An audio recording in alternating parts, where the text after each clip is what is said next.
Camarades peuple d'Afrique, citoyens du monde, mes chers frères et sœurs, Yoroman, le peuple français souffre trop.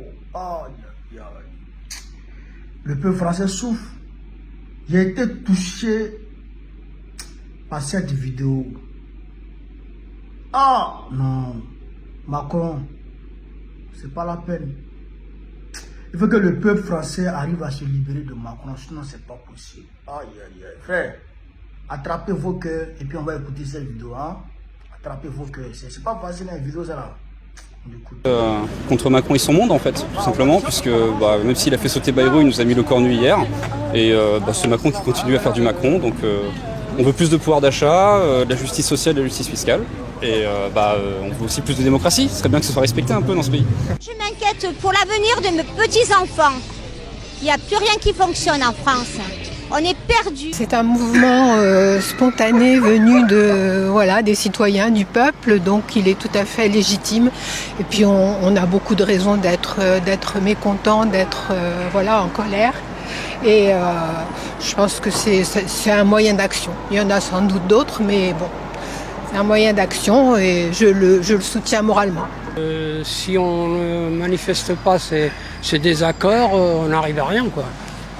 Oh ben attendez, la vie elle est de plus en plus difficile matériellement. Hein. C'est vrai qu'il y a... Vous vous rendez compte le nombre d'enfants qui sont à la rue avec leur maman. Les petites retraites quand il faut vivre avec 900 € par mois. Alors on parle des retraités, les nantis, mais c'est loin d'être le cas. Hein. Les salaires qui n'évoluent pas. Vraiment le peuple est maltraité. Hein. Ça c'est clair. Et par contre, alors là, les financiers, ils s'en mettent plein les poches. C'est un ensemble de choses. Hein. Notamment les jours fériés qu'on veut supprimer, les retraites, on tape toujours sur les classes moyennes, donc évidemment les retraités on les prend pour des entre guillemets privilégiés, donc voilà quoi. Camarades d'Afrique, vous avez écouté. Les gens réclament un peu de démocratie en France. Ils réclament de la démocratie en France. C'est-à-dire qu'en France, il y a problème de démocratie là-bas. Pays démocratique. Pays démocratique. On dit qu'il y a problème de démocratie dedans. Il faut un peu plus de liberté. Ça ne va pas. Les Français souffrent. Les enfants sont à la rue avec leur maman. Les retraités, 900 €. 900 € en France? Par mois? Même si tu es seul. 900 €. Tu survis. La France aujourd'hui là. 900 €. Tu survis. Tu vis pas. Tu survis. Imagine, les factures passent. Ou on va dire le 5 là, les factures sont passées. Maison, courant, eau. Tout est passé. Internet, tout est passé. Il te reste 300, 400 €. Les 400 € là, tu as fait quoi ça? Tu as fait les courses une fois, deux fois. C'est fini. C'est fini. Ça ne va pas. En plus de cela, Macron endette le pays. Il endette le pays. D'accord? Et ça ne plaît pas aux Français. Donc la France s'endette plus cher maintenant que beaucoup de pays européens. La France s'endette plus cher. Frère, Macron qui a été présenté aux gens en 2017 comme le sauveur de la France. Les Français ont laissé la droite, ils ont laissé la gauche, et puis ils ont choisi Macron parce qu'on leur a présenté Macron comme un sauveur, un jeune financier, sauveur de la France. Déjà, Macron, c'est la pire catastrophe qui puisse arriver à la France depuis Philippe Pétain. Depuis Pétain, Macron est la pire catastrophe qui puisse arriver à la France.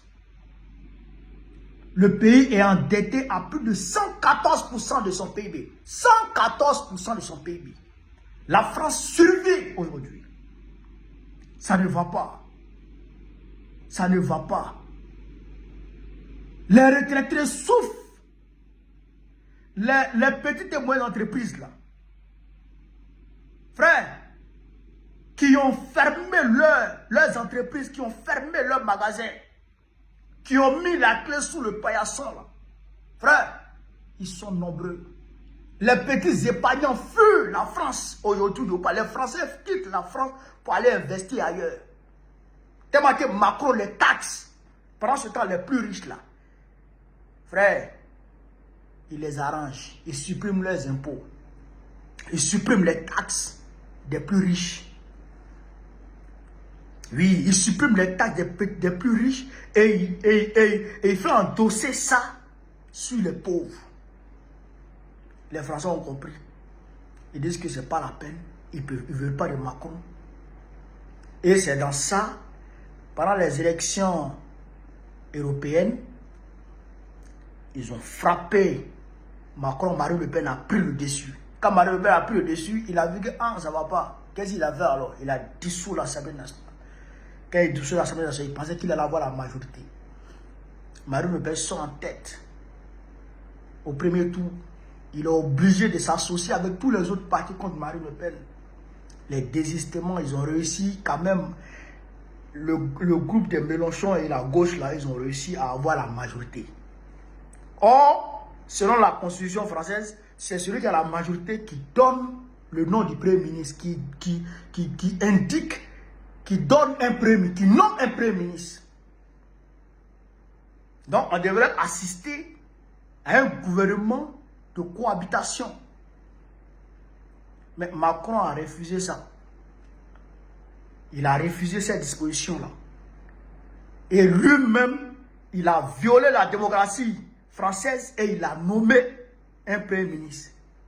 Donc, son premier ministre qu'il a nommé là, les Français ont descendu ça. Il a envoyé deuxième, ils ont descendu ça. Là maintenant, il envoie maintenant son poulet, son bon petit, c'est-à-dire que son toutou, Sébastien Lecornu. Donc il pense que Sébastien Lecornu va s'en sortir. Les Français vont descendre Sébastien Lecornu encore. Mais pendant ce temps, le peuple est mobilisé. Le 18 là, il s'apprête encore à bloquer tout. Frère, ce mouvement de contestation, bloquons tout là.